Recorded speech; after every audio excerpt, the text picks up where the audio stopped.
नमस्कार दोस्तों, अनंत स्पर्शियों के व्याख्यान की श्रृंखला में आज मैं लघु विधियों से अनंत स्पर्शियां ज्ञात करने के बारे में आपको बताऊंगा। अभी तक हमने जो भी अनंत स्पर्शियां ज्ञात की वो एक तरीके से रामबाण विधि है। उससे हर प्रश्न हल हो जाते हैं, लेकिन समय लगता है। उस समय को बचाने के लिए हम अब लघु विधि के बारे में बात करते हैं। सबसे पहले निरीक्षण विधि बाय इंस्पेक्शन। इसमें अगर हम वक्र के समीकरण को fn प्लस fn माइनस 2 बराबर 0 रूप में लिख सकें, अर्थात दोनों पदों में कम से कम दो घातों का अंतर हो तथा जो उच्चतम पद fn है उसके एक घाती गुणनखंड वास्तविक प्राप्त किए जा सकते हों, तो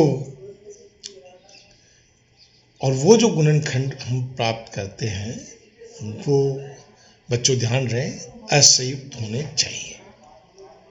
अर्थात हम ये कह सकते हैं कि जो पद हमारा fn है, अर्थात उच्चतम घातों वाला जो पद है, उसके टुकड़े एक घाती वास्तविक असंयुक्त गुणनखंड होने चाहिए, अर्थात अलग अलग गुणनखंड होने चाहिए। अगर ऐसा सब कुछ दिया हुआ है तो उस वक्र की अनंत स्पर्शियों की संयुक्त समीकरण fn बराबर 0 होगी तथा जो एक घाती वास्तविक अलग अलग गुणनखंड प्राप्त हुए हैं वो उस वक्र की अनंत स्पर्शियां होगी। ये हम निरीक्षण के द्वारा कर सकते हैं। कम से कम दो घात का अंतर होना आवश्यक है। दो से ज़्यादा हो तो कोई दिक्कत नहीं, लेकिन दो से कम नहीं होना चाहिए।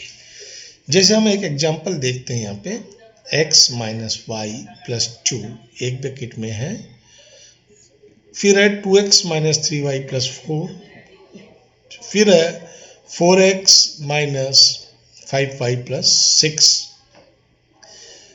Plus 5x minus 6y plus 7 बराबर 0। अब हम देखते हैं पहला पद त्रिघाती है और जो दूसरा पद है वो एक घाती है। तो f3 प्लस f1 बराबर 0 रूप में ये वक्र का समीकरण पहले से ही दिया हुआ है। तो इन दोनों पदों में दो का अंतर है, दो घातों का अंतर है। 3 माइनस ये क्या होगा, 2 हो जाएगा। तो पहली कंडीशन तो हमारी फुलफिल हो गई कि कम से कम दो घात का अंतर होना चाहिए। अब उच्चतम घात का पद f3 है, जिसके पद में x minus y plus 2, 2x minus 3y plus 4, 4x minus 5y plus 6 मौजूद है। हम देखते हैं कि ये सारे के सारे गुणनखंड एक घाती हैं तथा ये वास्तविक भी हैं। तो हम ये कह सकते हैं कि दिए गए वक्र की अनंत स्पर्शी x माइनस वाई प्लस 2 बराबर 0, 2x माइनस 3y प्लस 4 बराबर 0, 4x माइनस 5y प्लस 6 बराबर 0 और बचा हुआ पद plus 5x minus 6y plus 7 बराबर 0 हम लिख देंगे। इस प्रकार से हम शॉर्ट विधि द्वारा भी अनंत स्पर्शी ज्ञात कर सकते हैं, जिसमें हम सबसे पहले आपसे डिस्कस कर रहे हैं निरीक्षण द्वारा। अब दूसरा थोड़ा सा बड़ा हो जाता है। इसमें एक एग्जाम्पल और पहले डिस्कस करते हैं। ये भी एक इम्पोर्टेंट एग्जाम्पल है। निम्न वक्र की सभी अनंत स्पर्शियां ज्ञात करो। y माइनस 2x का whole square, 3x plus 4y plus 3 and y minus 2x, 3x plus 4y minus 5 बराबर 0। अब पहले और दूसरे पद में हम देखें तो y माइनस 2x कॉमन आ रहा है ना? तो हम y माइनस 2x दोनों में से कॉमन ले लेते हैं। बच्चे को हम लिखते हैं और 3x + 4y भी कॉमन आ रहा है, इसको भी कॉमन ले लेते हैं, तो बचा हुआ -2x + 3 बचेगा और -5 अपनी जगह हो जाएगा। तो ये समीकरण जो अब आई है वो f3 + f0 रूप की है, अर्थात 2 से कम 2 बताया था मैंने अंतर दोनों घातों में, यहाँ 3 है, अच्छी बात है। अब पहली कंडीशन फुलफिल है। अब दूसरी कंडीशन में हम उच्चतम घात के पद जिन्हें हम अनंत स्पर्शी कहने जा रहे हैं वो वास्तविक होने चाहिए, एक घाती होने चाहिए। तो यहाँ पर वो पद वास्तविक भी है और एक घाती भी है। तो इसका मतलब इस वक्र की अनंत स्पर्शिया हो गई y - 2x = 0, 3x + 4y = 0, y - 2x + 3 = 0, ये इसकी अनंत स्पर्शिया होगी। अब हम दूसरी विधि पे बात करते हैं। इसमें 3 केस बात डिस्कस करेंगे मेनली। ये विधि कहलाती है सीमा विधि।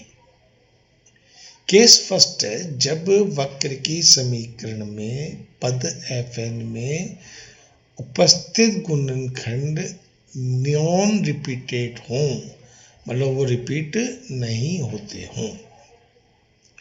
वक्र की समीकरण ले ली, y = fnx अपन को पता है, और गुणनखंड जो इसने दिए हुए हैं वो मान लिए अपन ने।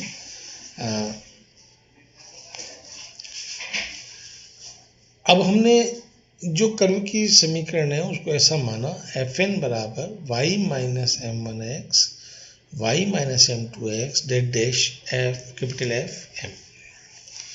fm वह पद है जिसमें के गुणनखंड नहीं हो पा रहे हैं तथा शेष सभी असंयुक्त एक घाती गुणनखंड हैं।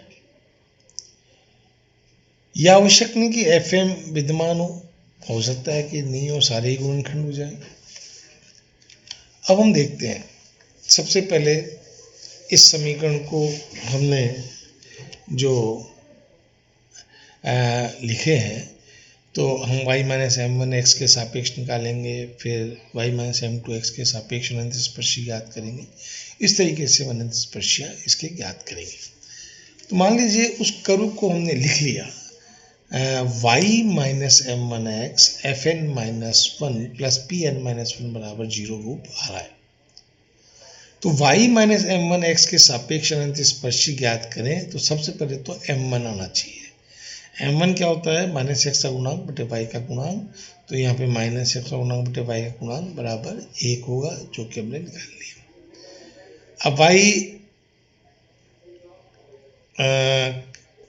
का मान समीकरण में रखेंगे अपन, तो अनंत स्पर्शी अपने पास आ जाएगी। m1 आई गया है और y के मान रख के y = mx + c से अपन इसका अनंत स्पर्शी निकाल सकते हैं। मैं समझ रहा हूँ कि एग्जाम्पल के माध्यम से समझें तो ज़्यादा इजी रहेगा इसमें, तो हम एक एग्जाम्पल के माध्यम से समझते हैं इसको। एग्जाम्पल दिया हुआ है x² - y² x + 2y + 5x² + y² + x + y = 0। x² - y² के गुणनखंड हो रहे हैं, x - y x + y गुणनखंड कर लिए और दी गई वक्र की समीकरण को रीअरेंज किया और ये आ गया x - y x + y x + 2y + 5x² + y² + x + y = 0। ये समीकरण नंबर 1 कर दिया इसको। अब हम आगे बढ़े और हमें जो f3 के पद हैं सबके सापेक्ष अनंत स्पर्शी ज्ञात करनी होगी। सबसे पहले हम x - y के सापेक्ष अनंत स्पर्शी ज्ञात करते हैं। x - y के सापेक्ष अनंत स्पर्शी के लिए जो शेष पद इसके बच्चे हैं, मान लो x + y x + 2y बचता है, तो हम क्या करते हैं कि x + y और x + 2y से सभी पदों को भाग लगाते हैं। यहाँ बच्चों ये ध्यान रखना है कि अगर x - y का कोई पद आ रहा हो तो उसको छोड़ के भाग लिया, इतना सा ध्यान रखना पड़ेगा। भाग लगाने के बाद हमने यहाँ सीमाएं ली, सीमा में limit x tends to infinity y by x tends to 1 हो जाएगा। मान रखा y बराबर mx होता है ना, तो ये सोल्व किया, मान रख के हर के x माइनस वाई प्लस 5/3 बराबर 0 अपन को प्राप्त हो गया। ठीक है। एग्जाम्पल 2, अब हो सकता है कि आपकी जो वक्र की समीकरण है उसमें एक घातीय गुणनखंड नहीं हो, एक घातीय गुणनखंड की जो घात है वो एक ना हो, एक से ज़्यादा हो, जैसे y minus M one x का whole square plus F N minus two plus P N minus one बराबर 0। ऐसे केस में एफ एन माइनस टू में केवल n माइनस टू कोटि के पद हैं, पी एन माइनस वन में n माइनस वन या इससे कम कोटि वाले पद हैं। तो जब हम y minus M one x के सापेक्ष अंतःस्पर्शी ज्ञात करेंगे तो जब भाग लगाया जाएगा पी एन माइनस वन बट्टा y f N minus two, तो 1/x कहीं ना कहीं बचेगा, जिसमें अगर हम x टेंस टू इन्फिनिटी करें तो 0 आ जाएगा। तो दूसरे पद का मान सदैव माइनस इन्फिनिटी या इन्फिनिटी होगा। अतः हम कह सकते हैं कि इस अवस्था में y minus M one x के सापेक्ष कोई भी अंतःस्पर्शी नहीं है। नेक्स्ट केस हो सकता है कि जो आपका गुणनखंड है y minus M one x का स्क्वायर वो रिपीट हो रहा हो। तो मैंने अभी भी आपको बताया था, अगर कोई पद रिपीट होता है तो उसमें भाग नहीं लगाएंगे, शेष पदों में भाग लगाया जाएगा। तो y माइनस एम वन का square plus y minus M one x बाहर ले लिया, फिर x1 x tends to infinity y upon x tends to m one,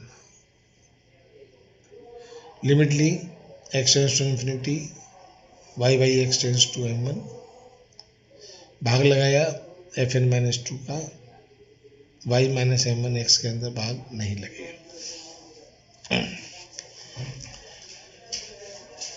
इसको भी हम एग्जाम्पल से समझते हैं। 2x माइनस 3y प्लस 1 का स्क्वायर x प्लस वाई बराबर 8x माइनस 2y प्लस 9 बराबर 0। यह वक्र की कोटि 3 है, तो 3 अधिकतम अनंत स्पर्शियां प्राप्त हो सकती है। अक्षों के समानांतर अगर हम बात करें तो नहीं है, तो संगत अनंत स्पर्शियां यहाँ पे ज्ञात होगी। सबसे पहले 2x माइनस 3y प्लस 1 के सापेक्ष, ये स्क्वायर नहीं लिखते यहाँ पे, संग से सापेक्ष हो जाएगा केवल। तो इसका मतलब 2x माइनस 3y प्लस 1 के सापेक्ष हम निकालना चाहते हैं। तो इसके अलावा कौन सा पद है x प्लस वाई, उसका अपन को भाग लगाना पड़ेगा। m क्या आ गया, माइनस एक्स का गुणांक बटे वाई का गुणांक होता है, तो 2/3 आ जाएगा, और बाकी चीज़ें ऐसे कैसे होंगी। भाग लगाया, लिमिट ली x tends to infinity y by x tends to 2/3, limit लेके सोल्व किया तो ये 4 आ गया, अनरूट लिया तो प्लस माइनस 2 आ गया। इसका मतलब ये अनंत स्पर्शियां इस वक्र की होगी। 2x माइनस 3y माइनस 1 बराबर 0, 2x माइनस 3y प्लस 3 बराबर 0, और शुरू में जो स्पर्शी आई थी x प्लस कितनी आई थी कि आज के लिए इतना ही काफ़ी होगा। आप मनन करें, पढ़ें,